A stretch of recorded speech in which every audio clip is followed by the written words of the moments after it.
Mi nombre es Elisa Vanegas y durante las próximas semanas estaremos leyendo capítulo a capítulo el libro Free de Lorraine Carey, que es un libro para niños y es un complemento del libro The Price of the Child para One Book, One Norristown. Introducción. Escribí estas historias porque son casos de prueba de la libertad estadounidense y que afectan profundamente a las historias humanas sobre la lucha. Son historias que quería que mis hijos supieran y que quería conocer yo mismo de niño. La esclavitud no era un ejemplo estándar del plan de estudios como indios y peregrinos, en cuyo honor hicimos sombreros para usar en casa a la hora de despedida. 2 filas, niños y niñas, hagan fila, nadie se mueve hasta que tengamos silencio. Pero la libertad era parte del plan de estudio y la mayoría de los africanos en Estados Unidos corriendo hacia la libertad y caminando, enviándose correos, montando polizones, remar y navegar. Nos dice cuán desesperadamente el espíritu humano anhela la libertad, así como el dominio sobre los demás. En algún momento de segundo grado tocamos el tema. El momento que tengo grabado en mi memoria se destaca tan claramente como el resto de las imágenes de proyección de diapositivas del año. La radio en el mostrador anunciando que el presidente Kennedy había sido asesinado. Mi amigo Marion de pie en la parte de atrás de la sala para el castigo con los brazos extendidos hasta que le dolieran. El tenue e imborrable olor a aceite de bergamota y orina que se adhería a la silla de la niña propensa a los accidentes que estaba sentada frente a mí. Quería saber más sobre los negros esclavizados, cómo vivían, qué fue lo que comieron, qué pasó cuando se negaron a trabajar, intentaron escapar, qué pasó con los niños, quién venció a quién, cómo fue, cómo terminó. La cultura popular había sembrado imágenes de lo que el viento se llevó en mi cabeza. Ahora quería datos escolares adecuados para educar mi imaginación, que era delgada e inútil sobre estos antepasados. Pero no había ningún hecho. Nuestro maestro nos dijo eso. Casi ninguno en absoluto. El problema era que la esclavitud había sucedido muy lejos en el sur, que la mayoría de los negros eran analfabetos y que habían dejado muy pocos registros. Deseaba poder decírnoslo, pero nadie lo sabía demasiado. ¡Qué vergüenza! Mis mejillas ardían cada vez que lo recordaba. Era como tener parientes que no habían pagado el alquiler y habían sido desalojados de la historia. Ahora no pudimos encontrarlos, sin dirección de reenvío, sin teléfono. Una docena de años más tarde, en la Universidad de Pensilvania, el profesor Houston A. Baker, Jr. citó las notas sobre el estado de Virginia de Thomas Jefferson y nos desafió a los estudiantes a encontrar mejores historias para nosotros que las que habíamos heredado. Jefferson sabía, dijo, que si los negros recordaban las heridas de Estados Unidos, nunca vivirían en paz con sus vecinos blancos. Nuestra cultura se confabula en el olvido. Ayuda a mantener la paz. Pero existen registros, por supuesto, y narraciones en primera persona, y relatos de testigos presenciales. Hay mapas y cartas, cuentas y listas, daguerrotipos, bocetos, objetos materiales, bellamente reproducidos en el impresionante libro Lest I Forget.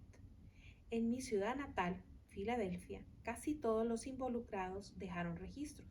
Filadelfia albergó a una de las poblaciones negras libres más grandes de los Estados Unidos en los años anteriores a la guerra. Fue el hogar de los notorios cuáqueros encargados de llevar registros y del infatigable William Steele, copresidente del Comité de Vigilancia del Comité de Pensilvania para la Abolición de la Esclavitud.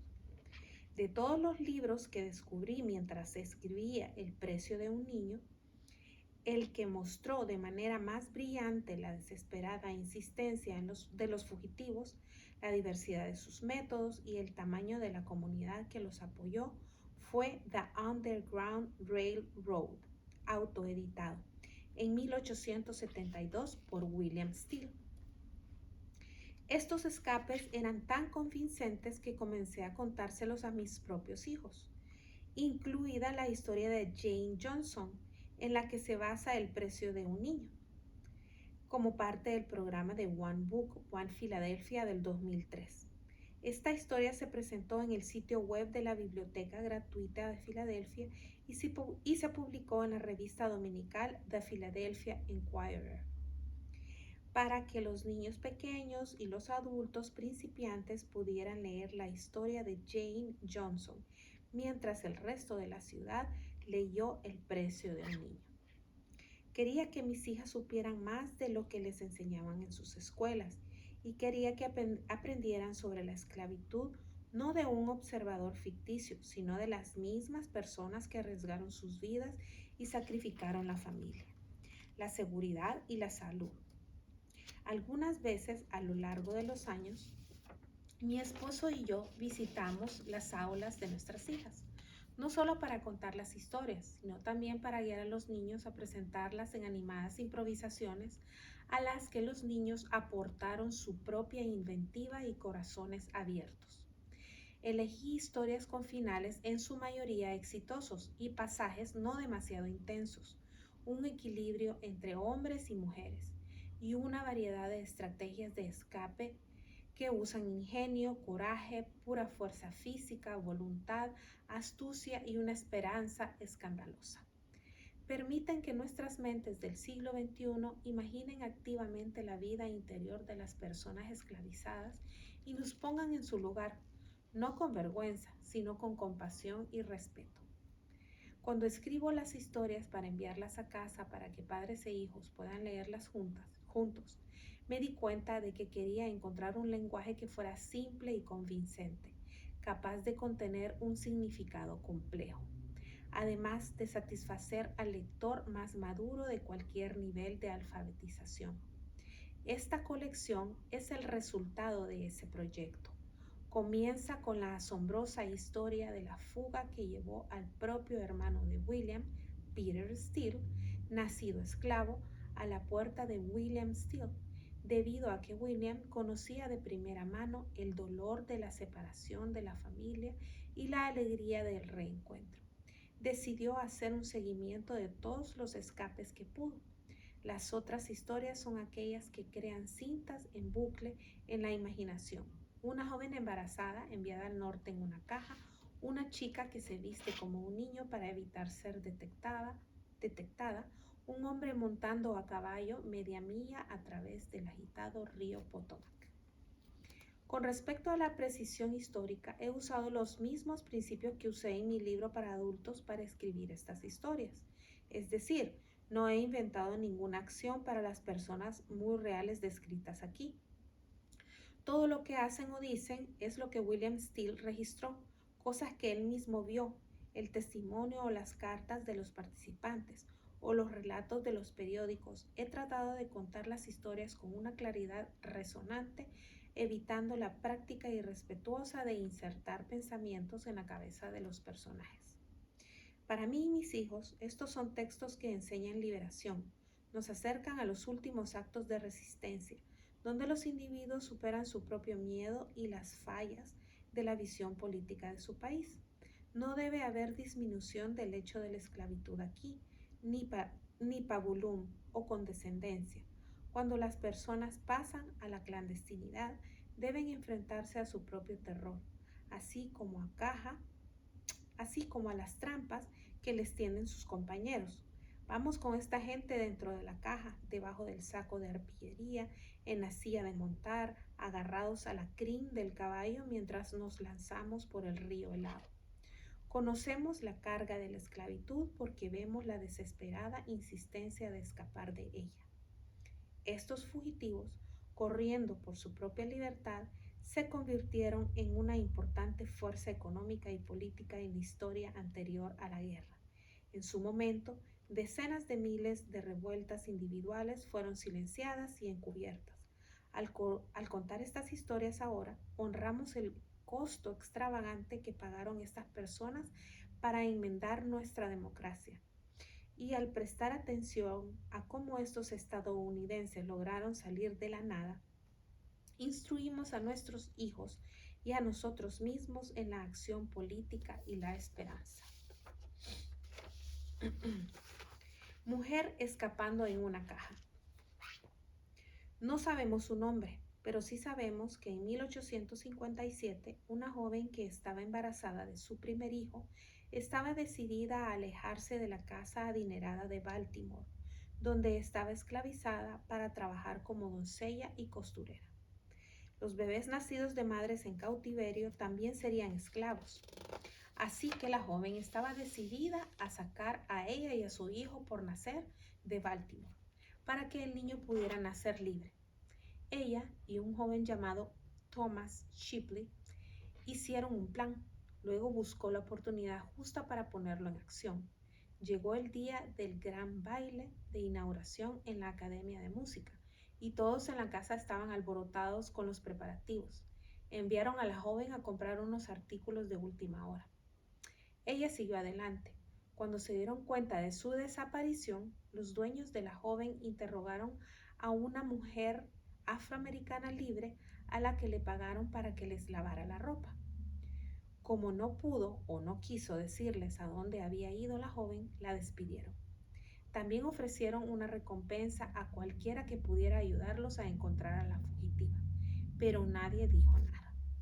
Mientras tanto, la joven conoció a Thomas Shipley en un lugar secreto. Shipley era un joven rico que ya había comenzado a dar su dinero para ayudar a otros. En este caso se involucró más directamente. Los dos habían ideado un plan para enviar a la joven al norte como si fuera un paquete regular de productos secos.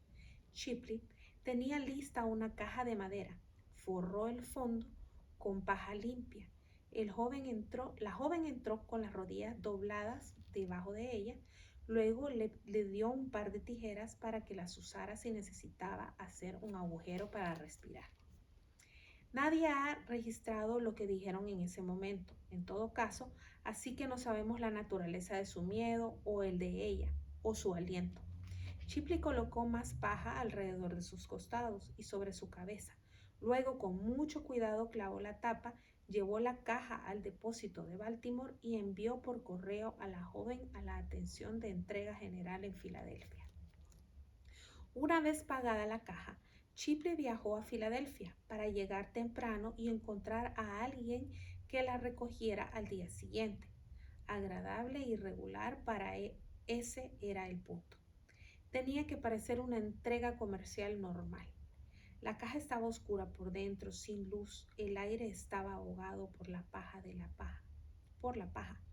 Cuando llegaron los empacadores para cargar la carga en los vagones del ferrocarril, volcaron la caja de la joven más de una vez, arrojándola de cabeza y de costado.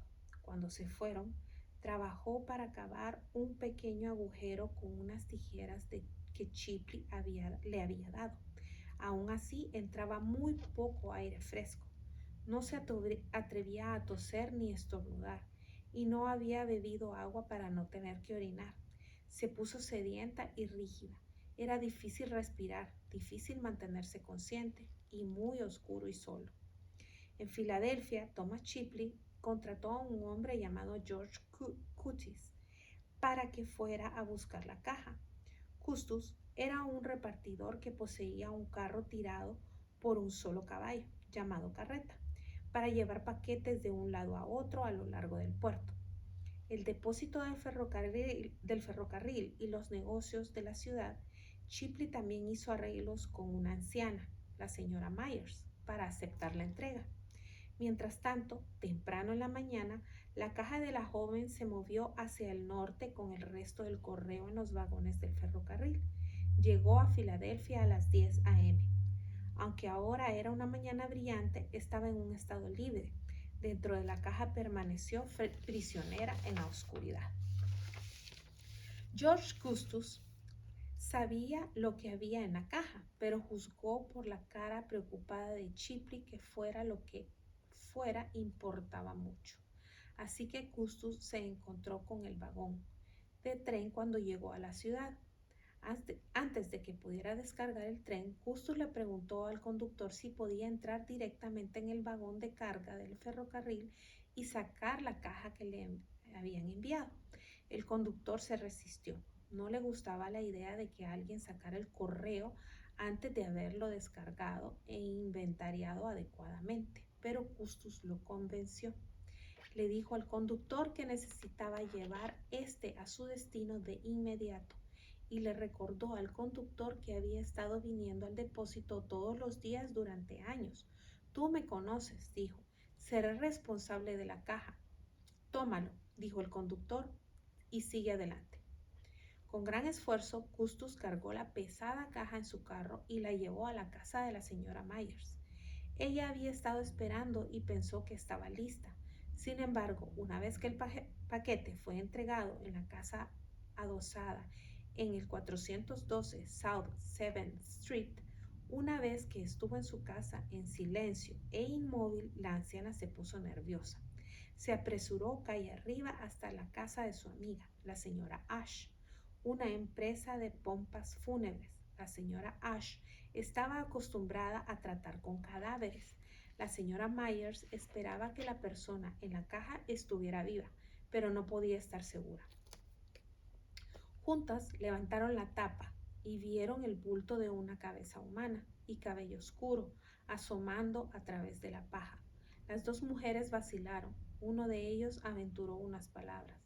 Levántate, hija mía. La mujer en la caja hizo un movimiento débil y diminuto, lo suficiente como para agitar la superficie de la paja. Las dos mujeres mayores se esforzaron por ayudarla a enderezar su cuerpo y salir rígidamente de la caja.